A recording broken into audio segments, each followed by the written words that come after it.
bilowga sannad walba waxaa timaada su'aal muhiim ah oo ay dhallinyaradu isweydiiyaan, taasoo ah maxay yihiin xirfadaha ugu muhiimsan ee aan baran karo si aan ula jaan qaado isbeddelka xawaaraha sare ku socda ee aynu xilligan ku jirno.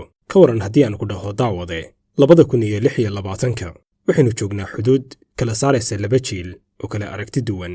Jiil waa jiilkii ku koray fikirka ah waxbaro, qalinjabi, kadibna raadso shaqo, halka jiilka kale uu yahay jiil cusub oo xambaarsan fikir waxan oo idilka duwan, kaasoo aaminsan su'aal micnaheedu yahay maxay tahay xirfadaadu, se muxuu yahay qiimaha aad soo kordhin kartid.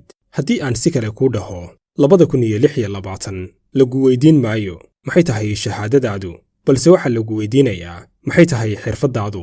Mid ka mid ah isbeddelladii xawaaraha sare la yimid sanadkii aynu soo dhaafnay ee 2025 wuxuu ahaa caqliga macmalka ah ee AI.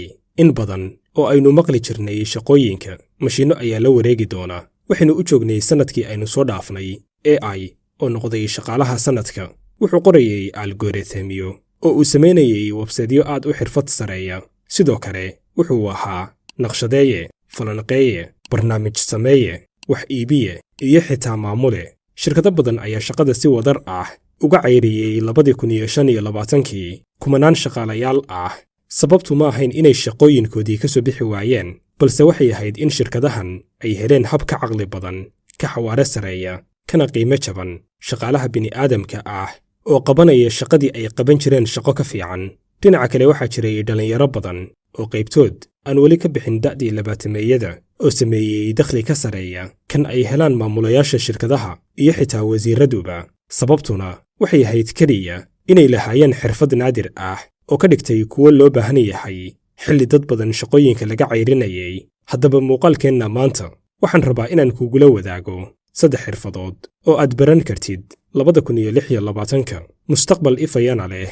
Intaynan u gelin muuqaalkeenna, ha ilaawin inaad like inoo saartid si uu muuqaalku u sii faafo, aadna gaarsiisaan ugu yaraan 10,000 oo like.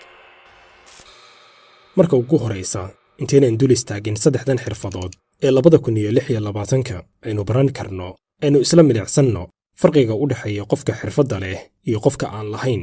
Qofka xirfadda leh wuxuu ka shaqayn karaa meel kasta, wuxuu ku gorgortami karaa lacagta uu ku qaadanayo xirfaddiisan, wuxuu awood u leeyahay inuu beddelo xirfaddiisa haddii suuq xumo ay dhacdo. Sidoo kale kama cabsado in shaqada laga eriyo ama laga cayriyo, maxaa yeelay isagaa loo baahan yahay. Halka qofka aan xirfadda lahayn uu yahay suge, mar walba suga fursad, halka uu isagu ka noqon lahaa fursad abuure. Wuxuu mar walba ka cabsadaa ama ka baqaa horumarka, maxaa yeelay mar walba oo uu horumar yimaado wuxuu og yahay inuu shaqadiisa waayayo. Wuxuu u arkaa caqliga macmalka ah ama AI-ga halis iyo khatar shaqadiisa ku soo fool leh. Wuxuu ku tirsan yahay nidaam waxbarasheed gaabis ah, aadan uga dambeeya xaqiiqda dhabta ah ee ka jirta suuqyada shaqada.